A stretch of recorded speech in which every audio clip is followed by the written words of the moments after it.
Facata Estéreo. Facata Estéreo, la emisora que te pertenece.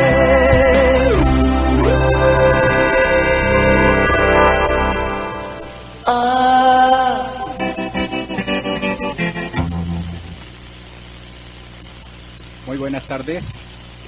Nuevamente aquí con ustedes en Comiendo Cuento a la hora del almuerzo.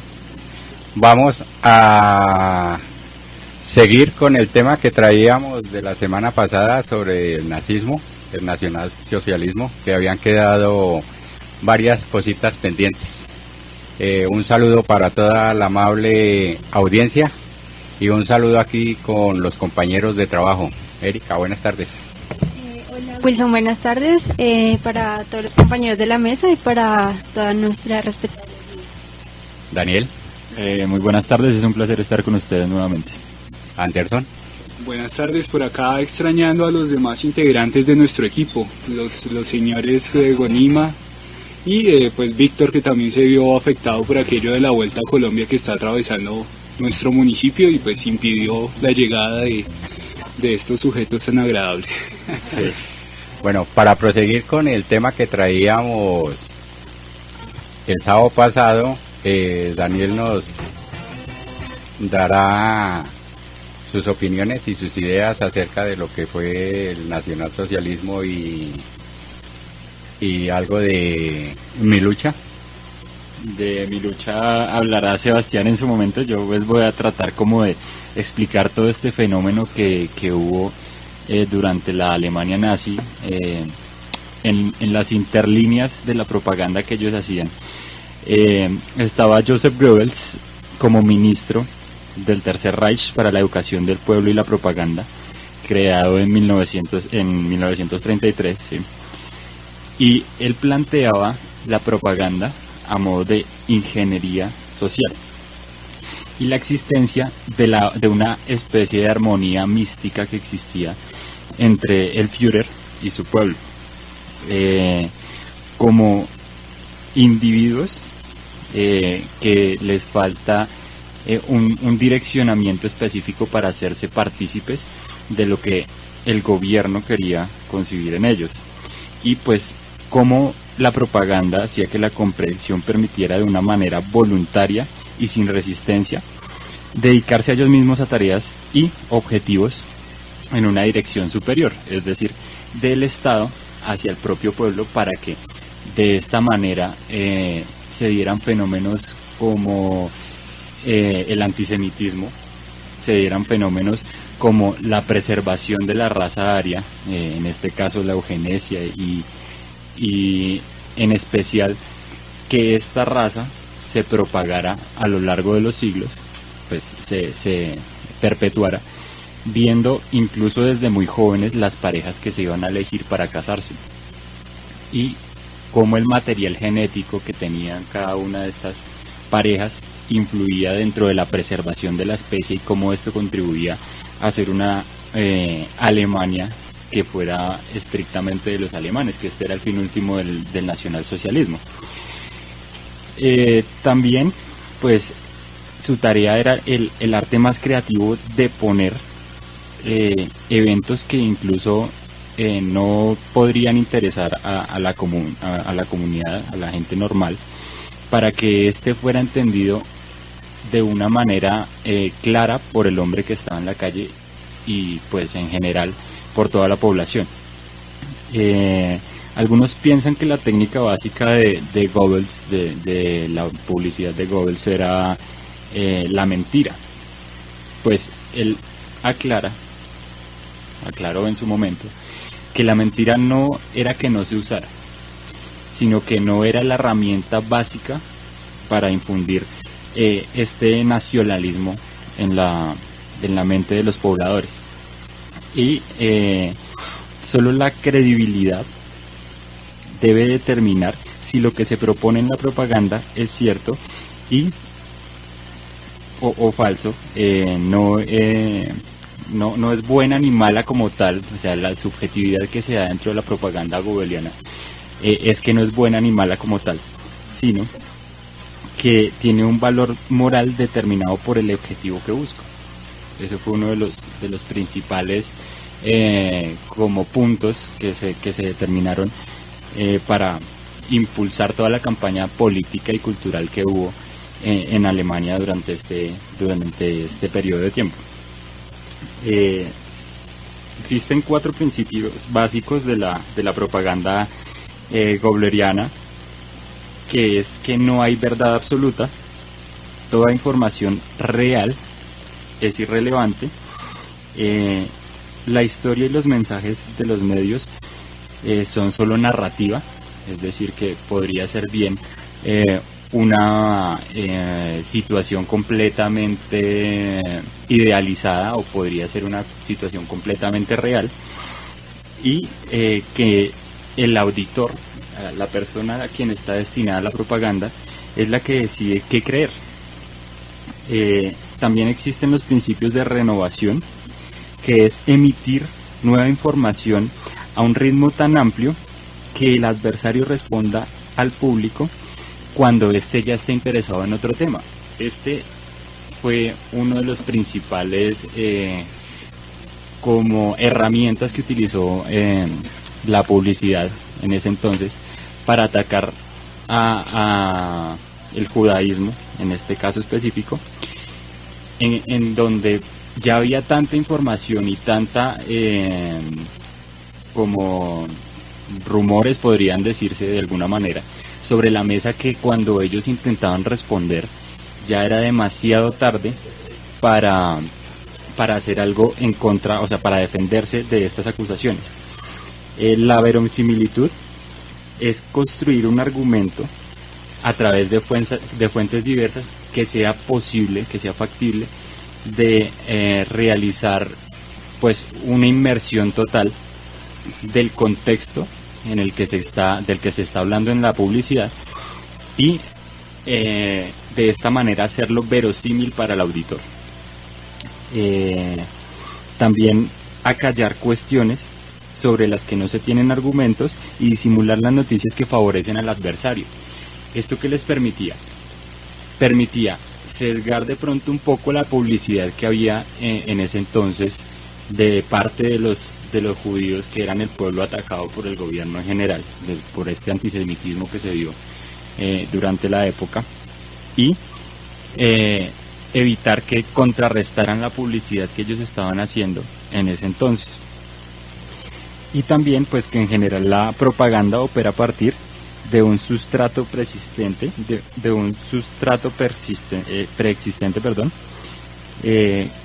y pues esto se refiere como a la historia que se desarrollaba en aquel entonces, que prácticamente, aparte de ser un movimiento político y económico, tenía sus raíces en la cultura como tal. También una unanimidad, que es llegar a convencer a mucha gente que piensa como todo el mundo, creando la impresión de unanimidad. Esto quiere decir que pues tenían el concepto claro de que la masa es moldeable, dirigible, y que este concepto podría funcionarles para que individualmente la persona que estaba destinada pues este tipo de propaganda fuese inducida a actuar como un ente común, como una masa, y no pensara de una manera individual. Goebbels también dirige su intervención de una manera en que existe una propaganda negra y una propaganda blanca. La propaganda negra está hecha para desprestigiar y la blanca para promover.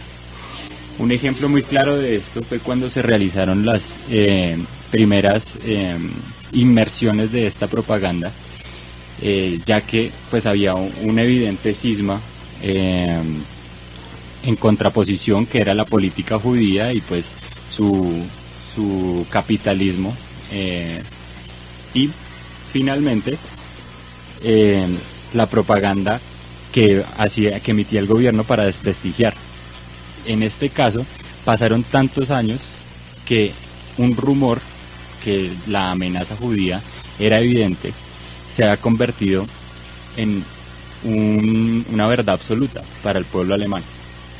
Y en este caso pues se utilizaba la propaganda negra ya preexistente para promocionar,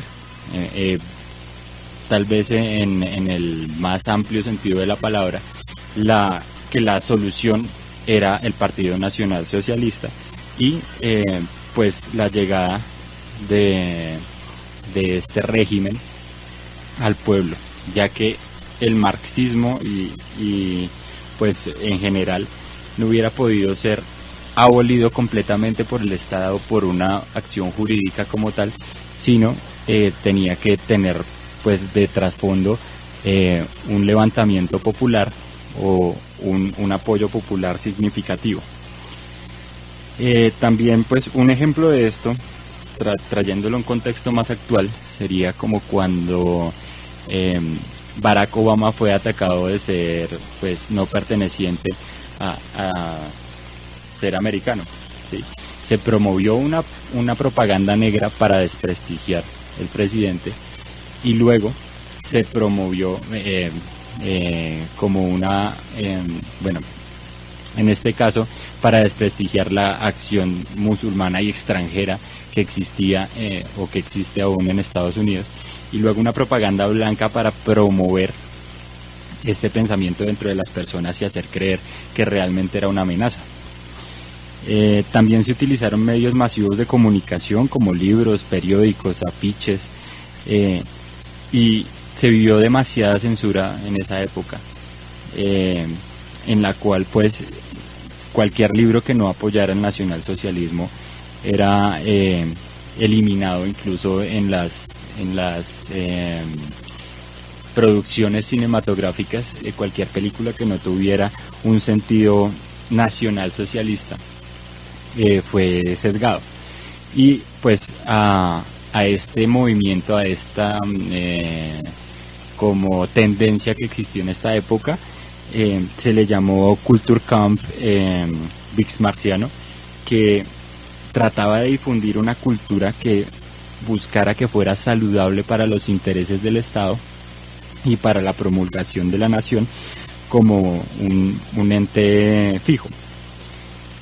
También pues se desarrollaron grupos de jóvenes, también pues aprovechando la volubilidad tal vez de sus mentes y el poder de convicción que existía entre las altas ramas del nazismo, y se promulga desde muy temprana edad básicamente pues el antisemitismo y la eugenesia, que era la propagación de la raza aria, pues a partir de todo el Estado. También pues incluso esta barrida mercadotécnica llegó a hacerse presente en la industria. Pues recordemos que Alemania llegó un poco tarde a la revolución industrial, y después de haber aplicado el principio del keynesianismo militar, que es impulsar la economía a partir de los recursos del Estado, se creó el Volkswagen, que era el carro del pueblo, y evidentemente esta campaña prácticamente mercadotécnica masiva les funcionó mucho a ellos para poder desarrollar su lucha dentro del entorno alemán contemporáneo de esa época. Muy bien, Daniel.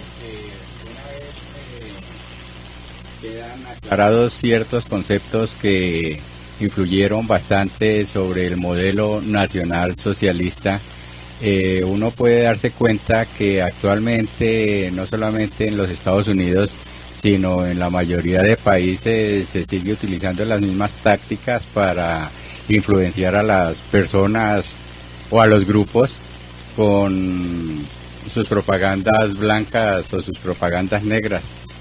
Me acordaba en este momento que por allá en los años 60 y 70 hubo lo que se llamaban los mensajes subliminales. Las personas estaban viendo un comercial de algo, pero detrás de las imágenes siempre quedaba algo para la retina que le estaba dando otro mensaje que no era el que estaban viendo normalmente. Bueno, pues eso es muy interesante, porque pues son cosas que digamos que tuvieron mucha relevancia durante el movimiento nazi.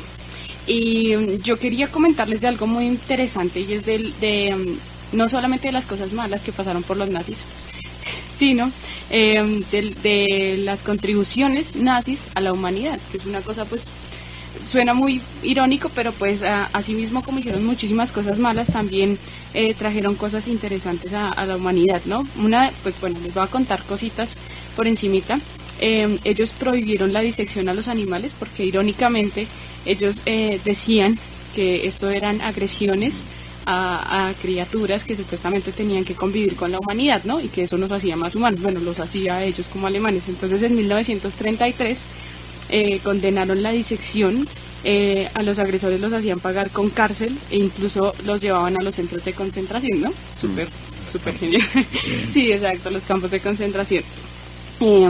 Otra de las cosas, pues precisamente a raíz de esto, también en 1934 realizaron la ley para la conservación animal, en especial para animales emblemáticos de Alemania, ¿no? Entonces, por ejemplo, allí entraron animales como el lobo, el lince europeo, y también ayudaron a proteger algunos bosques, y en ese tiempo se hacía como muchísima pesca ilegítima, por decirlo de alguna manera, y ayudaron a que no se siguiera haciendo este tipo de pescas, ¿no?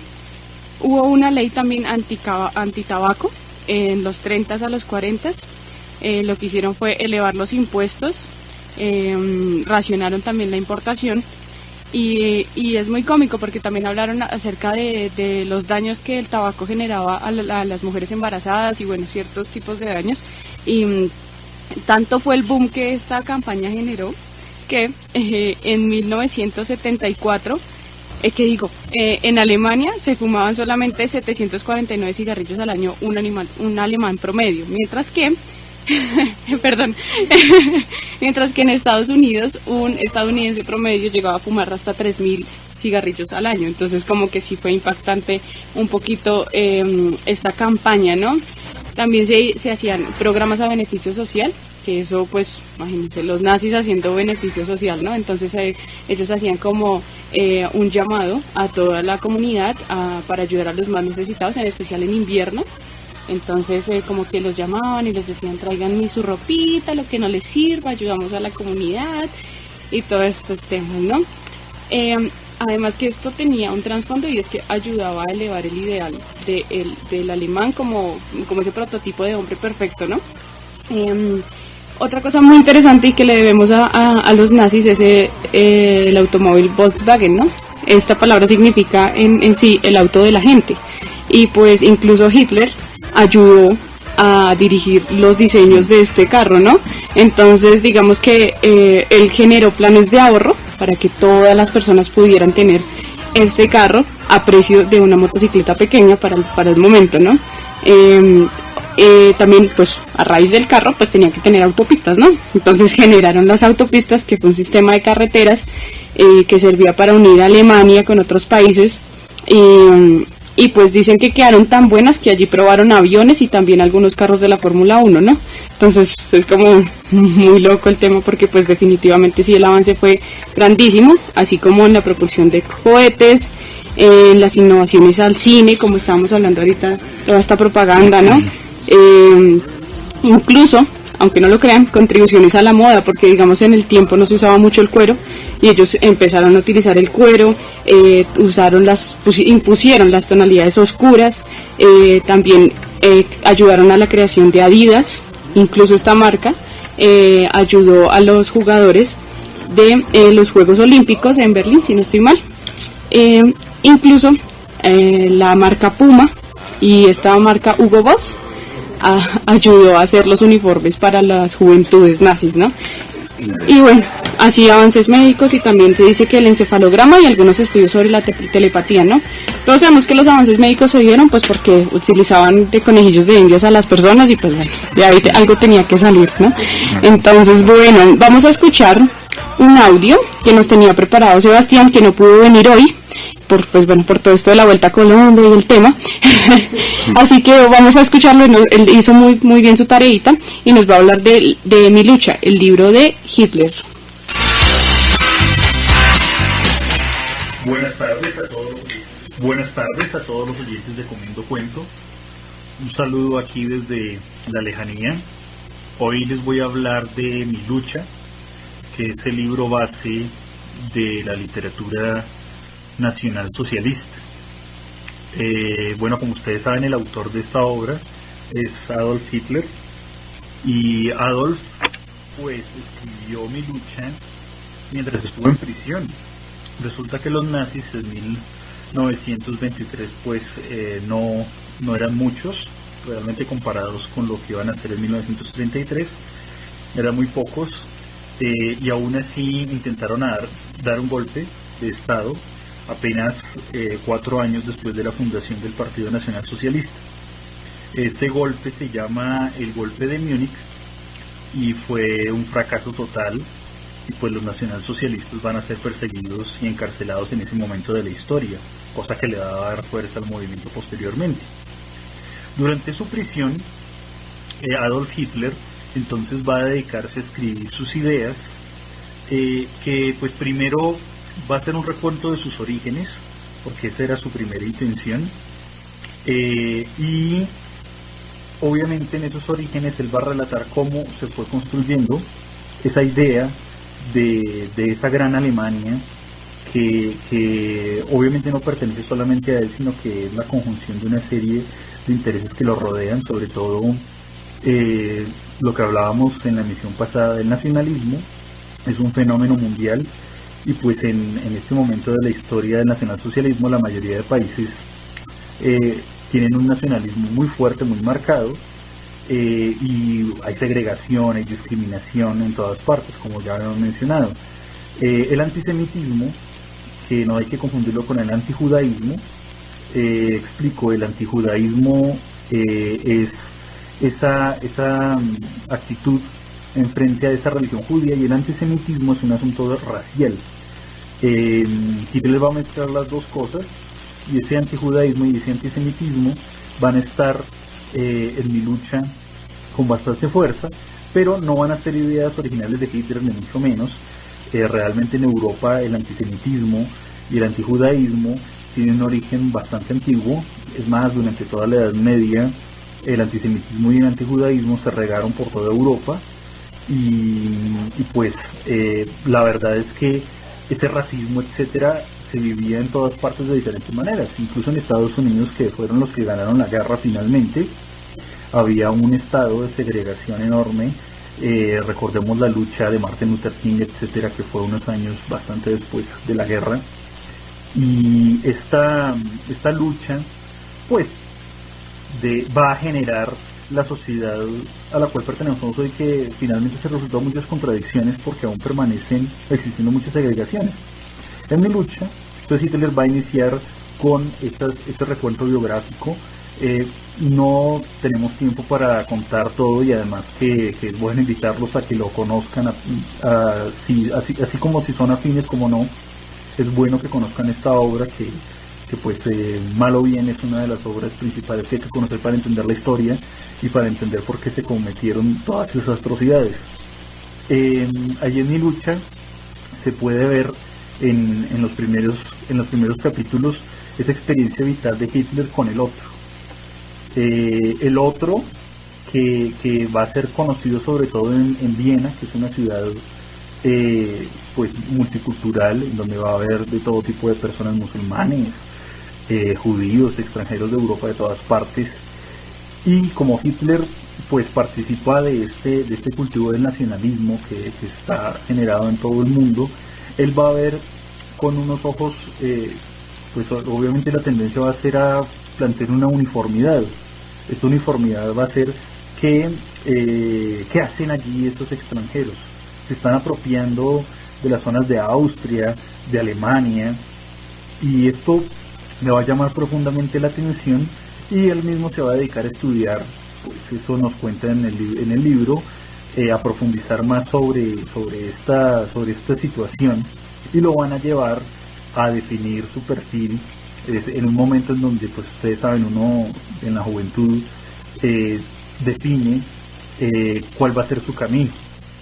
Y pues en Mi lucha hay un encuentro con un judío, así con sus bucles y su sombrero, y Hitler va a sentir esa distancia con el otro, que ese otro no está conectado con el suelo y que está allí como un invasor. Y pues él va a leer panfletos antisemitas que están todo el tiempo, hay periódicos antisemitas, etcétera. Él se va a cultivar, los va a leer, pero pues él no los va a comer entero, sino que él mismo se va a formar una idea un poquito más elaborada de todo esto, y va a llegar a conclusiones muy interesantes, y es interesantes y para debatir, y es como los judíos realmente pues tienen bastante poder en este momento en Europa, y que ese poder está en sus manos y no en las manos de los alemanes.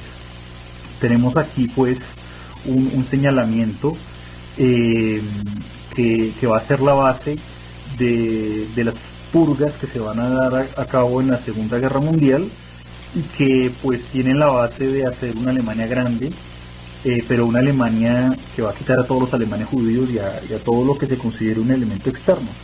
Realmente el nacionalsocialismo se puede ver como esa pureza, esa limpieza. La palabra científica es eugenesia, es decir, que se mantienen solo los genes buenos, considerados los que ellos consideraban buenos, que eran los genes arios. Él va a describir en este libro las razones por las cuales esas otras herencias hay que deshacerse de ellas, y va a proponer esa idea de que en vez de cultivar el bienestar para la sociedad, lo que hay que hacer es, para mejorarla, deshacerse de esas excrescencias, de esas imperfecciones que resultan siendo personas, los débiles. Hay que ayudar a la naturaleza, y también tiene un poco de función divina para él, hay que ayudarles a morir a los débiles, porque entonces así se fortalece la humanidad. Y pues los que son considerados débiles e inferiores, pues hay una gran cantidad de personas que están dentro de este rango. En los campos de concentración va a haber gitanos, homosexuales, refugiados políticos en oposición al régimen. Todo eso ellos los meten en una categoría que es la de los inferiores, las que no permiten que la humanidad surja. Entonces lo que vemos aquí es exactamente ese espíritu de luchar por ese objetivo, ¿no? El objetivo del nacionalsocialismo es un objetivo que es mejorar a la humanidad desde todos los puntos de vista, desde el punto de vista racial, cultural. Obviamente la idea es arrasar con esas culturas inferiores que pues si se mueren no dejan vivir. Les va a decir que sus enemigos afortunadamente lo libran de esos elementos débiles a su mismo partido, pero que en determinado momento ellos mismos tienen que eliminar a sus propios elementos débiles. Y obviamente en mi lucha aparece todo lo que sucedió, pues la versión de Hitler de lo que sucedió en la Primera Guerra Mundial, y la inculpación de Alemania. Pues es bastante injusto que al final de la guerra, en el Tratado de Versalles, se culpó a Alemania de todo lo que había sucedido en la guerra y se le obligó a pagar unas cuotas enormes, y pues Hitler va a decir, eso sí con justicia, que realmente Alemania pues no es la única culpable de todo lo que sucedió. Pues ustedes saben, la Primera Guerra Mundial surgió por el nacionalismo serbio en contra del nacionalismo austriaco, y se va a extender por los intereses rusos, alemanes y después del resto de Europa, pero la culpabilidad de Alemania de la guerra, eso fue un evento que marcó la vida de Hitler, y él como pues participó en la Primera Guerra y fue soldado y tales, y empezó hasta donde hemos podido saber, empezó su amor por Alemania cuando la vio así de humillada. Entonces él va a retratar esto en Mi lucha. ¿Y cuál es la lucha? Pues revertir eso. La idea es que Alemania pues va a devolver el golpe de forma muchísimo más fuerte, y obviamente pues él va a tocar variados temas en este libro para ese fin, obviamente haciendo un análisis político de toda la situación, y obviamente dedicando un espacio importante a la propaganda, que Daniel Guevara me imagino que ya ha hablado o hablará sobre ello.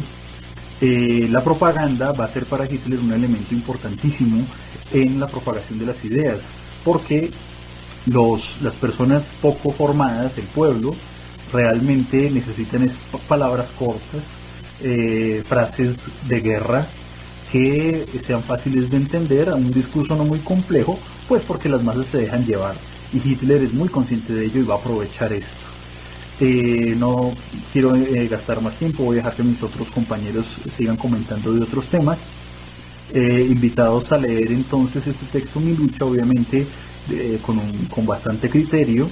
Yo sé que muchos jóvenes tienden a leer Mi Lucha y pueden pegarse como quien lee cualquier otro texto y suelen pegarse las ideas. Bueno, hay que examinar cuidadosamente cada una de esas cosas que están allí. ¿Por qué?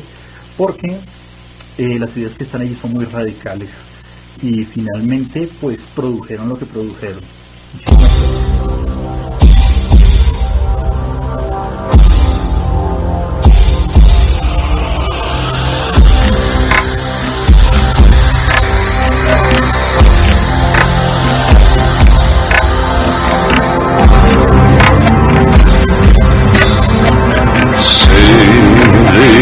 Eyes so green, I can stare for 1,000 years, colder than the moon. It's been so long, and I've been putting out fire with gasoline.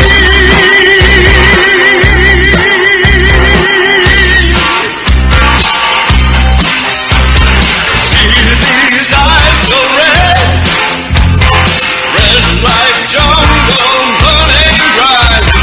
Those who feel me near full of lies and change their minds. It's been so long. Still the stars tonight, a flying echo, a heartbeat. Just be still with me. You wouldn't believe what I've been through. It's been so long. Oh, it's been so long. And I've been putting out the fire with gasoline. Putting out the fire with gasoline.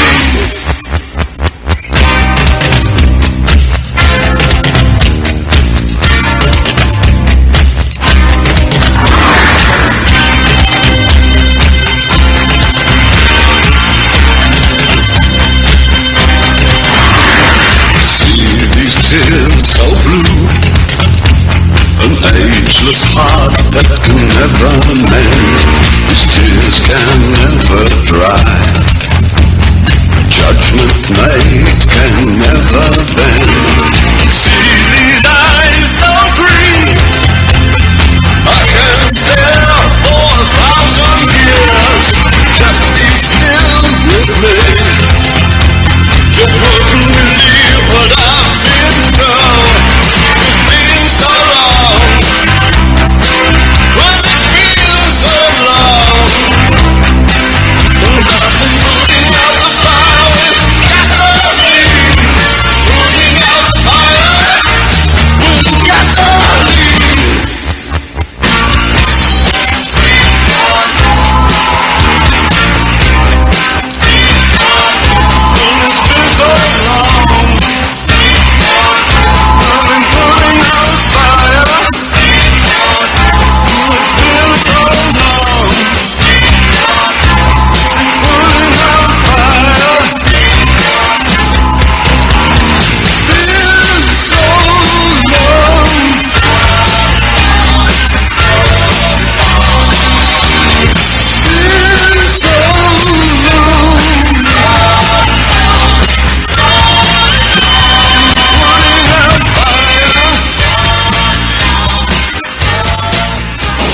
Bueno, y después de esta pausa musical, después de una larga intervención de Sebastián sobre Mi lucha de Hitler, escuchábamos esta canción de David Bowie que se llama Cat People. Esta canción apareció en la película Bastardos sin Gloria. Los nazis inspiraron una cantidad de cosas, en especial el cine, porque digamos que hay una larga lista de películas sobre el nacionalismo. Y bueno, esta de Bastardos sin Gloria es una de ellas, que es una de mis favoritas de Quentin Tarantino, me gusta mucho. Y pues bueno, vamos a hablar un poquito de estas apariciones del nazismo en el cine, y para eso Erika nos tiene preparado algo. A ver, cuéntanos, Erika. Bueno, sí, Jessica, como tú mencionabas, este tema del nazismo pues dio bastante material pues a la industria cinematográfica, y pues el día de hoy vamos a compartir 5 películas que pues sí, yo creo que la gran mayoría hemos visto porque son bastante comerciales, pero pues que pues han impactado y pues nos han dejado de cierto modo conmocionados, y también pues nos han mostrado cómo fue todo este mundo nazi pues en la época de Segunda Guerra Mundial. Entonces pues una de estas películas que es muy conocida es La vida es bella. Es una película de 1997, pues está escrita y dirigida y también protagonizada por Roberto Benigni. Entonces pues aquí recordamos a Guido, que es el personaje principal, que llega pues a Arezzo en la Toscana con la intención de abrir una librería. Entonces allí pues conocí a Dora, que es su gran amor, se casan y pues se casan y tienen un hijo. Entonces al estallar la guerra, los tres son internados en campos de concentración, y pues allí es donde se desarrolla la historia, que es donde Guido pues hace todo lo posible para que su hijo crea que no todo es tan malo como parece. Entonces pues vemos como un cierto sentido cómico a lo largo de toda la película.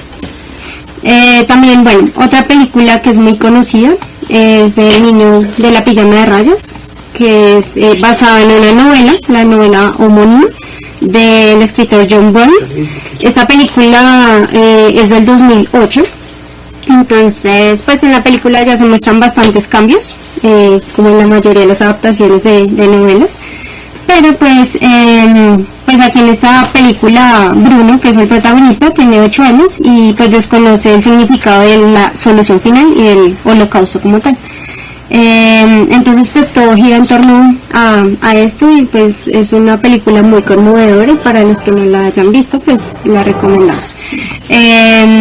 Otra película muy conocida es La lista de Schindler, que es una película del año 1993 dirigida por Steven Spielberg.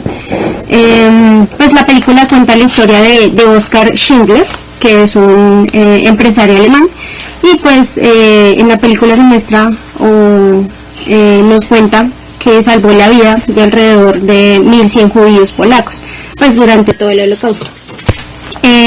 Esta película está basada en la novela El arca de Schindler, escrita por Thomas Kenyally.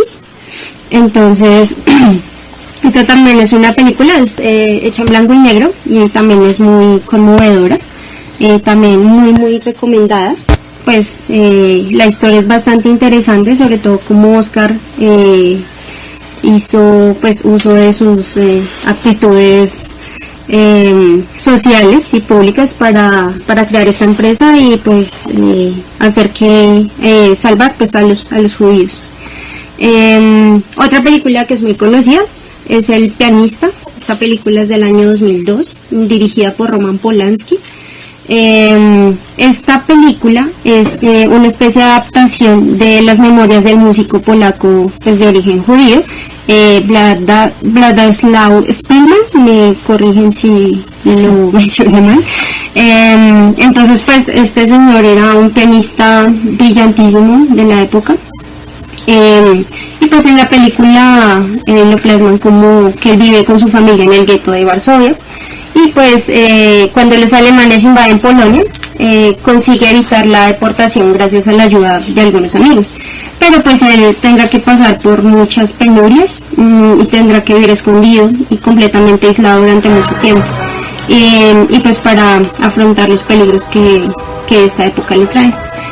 Y bueno, hay como un plus de, ya Jessica pues nos habló un poco de Bastardos sin Gloria, algo de cine de autor, por ejemplo Charles Chaplin también hizo una película que se llamó El Gran Dictador, que es de 1940, y pues es dirigida y escrita y protagonizada por él mismo.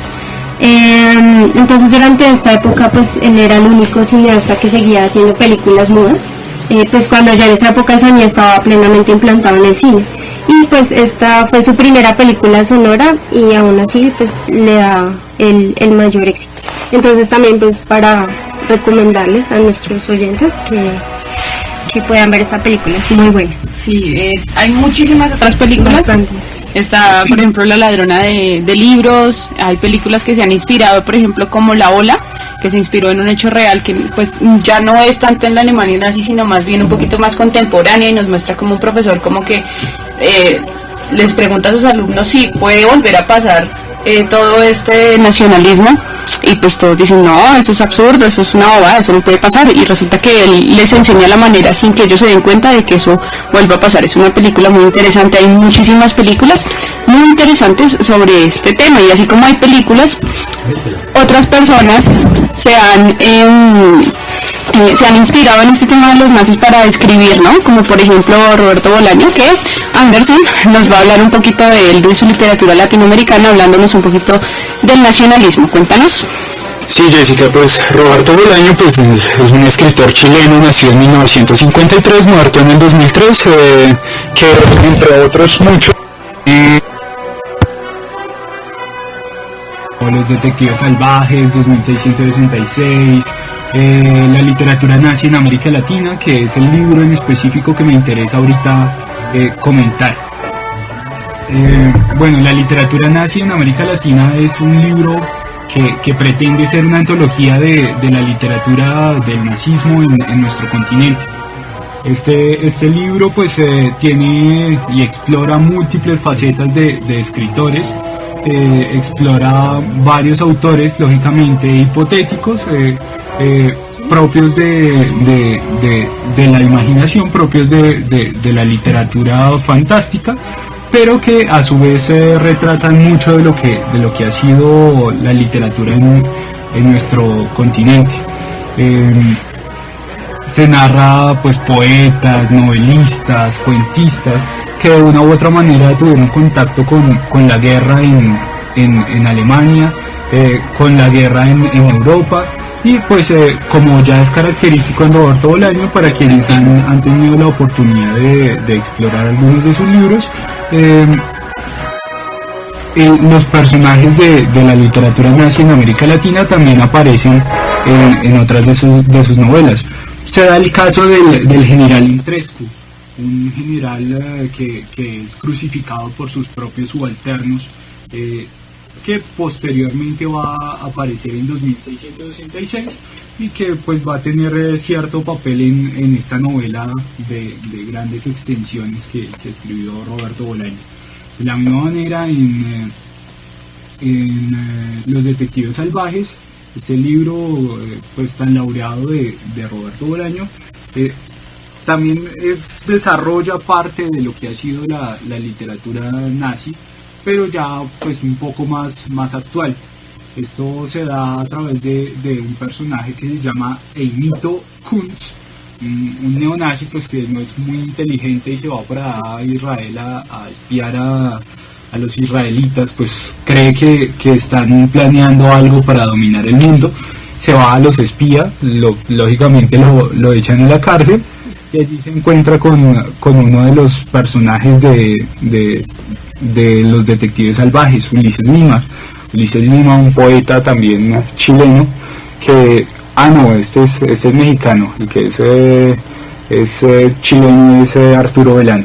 Ulises Lima, poeta mexicano, que se encuentra con Eimito, y pues gracias a Eimito logra salir de la cárcel, porque Eimito lo defiende, le da ciertos recursos económicos para poder salir del calabozo, y pues juntos logran salir de ese país. Ahora pues me gustaría dejarlos antojados con un fragmento de la literatura nazi en América Latina, Y pues para invitarlos también a que lean este libro. Es parte de uno de los capítulos, de los tantos capítulos que narra la historia de algunos de los escritores hipotéticos nazis en América Latina. Es algo muy muy corto. A 40 kilómetros de Temuco está la colonia Renacer. Aparentemente es uno más de los tantos latifundios de la zona. Una mirada atenta, sin embargo, puede captar algunas diferencias sustanciales. Para empezar, en la colonia Renacer funciona una escuela, una clínica, un taller mecánico y un sistema económico autárquico que le permite vivir de espaldas a lo que los chilenos, tal vez en un exceso de optimismo, llaman realidad chilena o realidad a secas. La colonia Renacer es una empresa rentable. Su presencia es inquietante. Sus fiestas las celebran en secreto, ellos solos, sin invitar a los lugareños, sean pobres o ricos. Sus muertos los enterraban en su propio cementerio. Finalmente, otro motivo diferenciador, acaso el más niño, pero también el que primero llamaba la atención de quienes se asomaban a sus lindes o de los escasos visitantes, era la procedencia de sus pobladores. Todos, sin excepción, eran alemanes. Se trabajaba comunalmente y de sol a sol. No contrataban campesinos, no subarrendaban parcelas. Superficialmente hubieran podido pasar por una de las muchas sectas protestantes alemanas que emigraron a América huyendo de la intolerancia y del servicio militar. Pero no eran una secta religiosa y su llegada a Chile coincidió con el fin de la Segunda Guerra Mundial. Cada cierto tiempo sus actividades o la bruma que cubría sus actividades era noticia en los periódicos nacionales. Se hablaba de orgías paganas, de esclavos sexuales y ajusticiamientos secretos. Testigos presenciales no del todo fiables juraban que en el patio principal no se alzaba la bandera chilena, sino la enseña roja con el círculo blanco y la cruz gamada negra. También se decía que allí había estado ocultos Eichmann, Bormann, Mengele. En realidad, el único criminal de guerra que pasó unos años en la colonia, dedicado en cuerpo y alma a la horticultura, fue Walter Ross, aquel que luego se quiso vincular con algunas prácticas de tortura durante los primeros años del régimen de Pinochet. La verdad es que Ross murió de un ataque al corazón mientras veía por la tele el partido de fútbol que enfrentó a las dos Alemanias durante el Mundial de 1974 en la República Federal. Bueno, pues este es el fragmento de la literatura nazi en América Latina. Todos muy invitados a comprar este libro, a conseguirlo por internet en su defecto y a leerlo, recomendadísimo. Bueno, hay que decir que esto es ficción, ¿verdad? Ficción. Totalmente ficción, porque hay gente que puede decir, pero ¿cómo así? Y no, esto es ficción, pero es muy interesante de leer porque muestra cómo ha influido todo este término nazi, toda esta ideología en la literatura latinoamericana. Y para hablarnos de por qué los nazis llaman tanto la atención y por qué como que este movimiento llegó a tanto, Daniel nos va a contar un poquito sobre su filosofía. Bueno, pues de pronto como precedente cabría marcar un evento que se llama el Zeitgeist, que es el espíritu de la época, en el cual se encuentra pues un rechazo al racionalismo planteado muchos años atrás por Descartes y luego por Kant, y pues esta tendencia irracionalista planteada un poco por Nietzsche. También influencias políticas como como George Sorel y su sindicalismo revolucionario, y especialmente por Arthur de Gobineau, como la diferencia racial que hay entre las clases dirigentes y las clases comunes del pueblo. Bueno, y vamos a interrumpir un momentico, Daniel, porque hay una llamada de Vicky, que tampoco pudo venir hoy por aquello de la Vuelta a Colombia, pero ella también está aquí muy pendiente, muy juiciosa, y nos va a contar algunas cositas también sobre este tema del nazismo y la literatura. Hola, Vicky.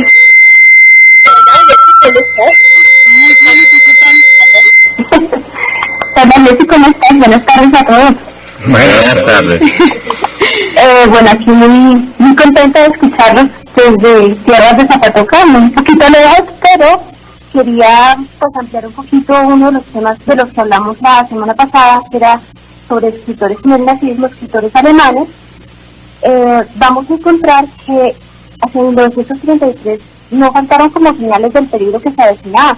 Algunos lo vieron como Bertolt Brecht, como Heinrich Mann, pero la mayor parte de los socialdemócratas y comunistas no advirtieron pues este peligro, ¿sí? Lo van a ver muy tarde con la quema del libro, y vamos a encontrar que se van a empezar a producir detenciones masivas, aniquilación de la disidencia, y pues se va a empezar a dar un combatir desde la clandestinidad y desde el exilio.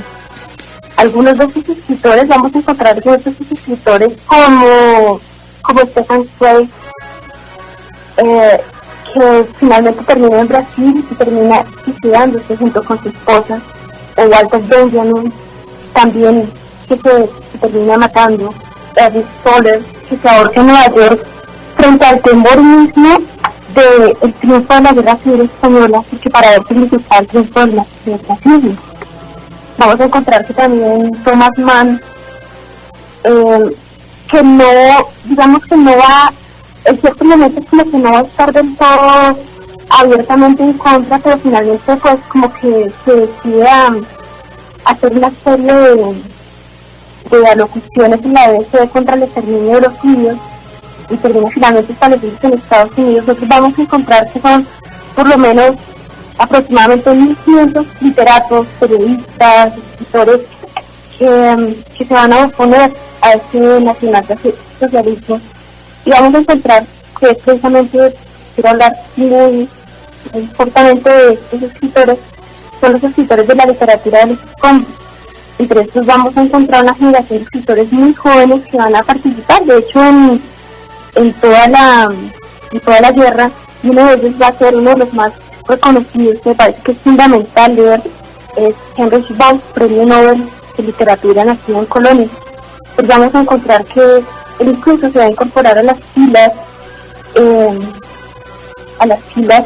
durante la Segunda Guerra Mundial, y él va a escribir algunas de las obras que digamos que serían como esa especie de conciencia de lo que ha sucedido en Alemania. Y una de estas obras va a ser El tren llegó puntual. El escritor es bien importante porque como que él, a través, por ejemplo, de esta obra, una novela muy cortita que les recomiendo particularmente porque pues, se lee muy rápido, aquí nos va a contar como la historia de los soldados. Él va a tener posiciones muy críticas desde estos personajes que son ciudadanos humildes, el personaje, digamos, que tiene que lidiar con su país en ruinas, y en el caso de esta novela en particular, es la historia de un soldado que va a morir, que sabe perfectamente que va a morir, y que en ese transcurso, así como veíamos estas novelas que nos hablaban de judíos que sabían, o sea, que sabían, algunos que no sabían que iban a morir, vamos a encontrar también ese soldado que tiene la opinión muy clara y sabe que perfectamente va a morir. Entonces, a partir de ahí empieza a hacer como todas esas reflexiones sobre la vida, y les va a mostrar ese soldado humanizado, que es también como esa otra cara de lo que vemos en las películas, de ese soldado como totalmente frío. Vamos a encontrar un soldado jovencito que como que no tiene mucha idea del por qué está allí, pero que sí tiene conciencia de la muerte y que se la pasa rezando, además porque va a ser un católico de izquierda muy consagrado, y va a ser uno de los críticos más agudos también del papel que juega la Iglesia en este holocausto. Entonces, para todos nuestros oyentes, un escritor recomendado es un premio Nobel de literatura con una novela muy interesante. Tenemos este libro, El tren llegó puntual, y también otros más como Opiniones de un payaso, que tal vez es una de las novelas más conocidas, en las que Böll nos muestra como un volver hacia los valores humanos. Bueno, pues esa es como la recomendación que quería hacerles, y pues mandarles un saludo muy especial a todos los compañeros de la mesa. Bueno, Vicky, muchísimas gracias. Todos les digan adiós, Vicky. Muchas gracias, Vicky, por tu intervención. Vamos ahí ya para terminar a escuchar algo sobre las últimas novelas que se han escrito, pero específicamente una, y de esa novela nos va a hablar el señor Wilson, que hace siempre su tarea muy, pero muy juicioso y con una letra hermosa, deberían verla. Igual que la de Daniel, bueno, ya me está haciendo aquí, ay no, que yo también, bueno. Entonces, bueno, Wilson, háblanos un poquito sobre esta novela que es muy actual y que trata de esta temática. Bueno, 70 años después de que finalizó la guerra, todavía sigue siendo tema de para muchos escritores. Es así como la escritora Mary Mutier, una especialista en el Tercer Reich, publicó el año pasado un libro que lleva por título Cartas de la Wehrmacht. Es un libro de 360 páginas y en uno de sus apartes dice: todavía conservo la esperanza pese a la catastrófica situación del Este, porque no puedo imaginarme, o no quiero creerme, que en el alto mando no haya más que imbéciles y que ni un solo hombre haya previsto el giro que iban a tomar los acontecimientos. Esa es la parte de una carta de un soldado alemán. La historia de la guerra resulta ser más interesante, desvelada y estudiada desde abajo.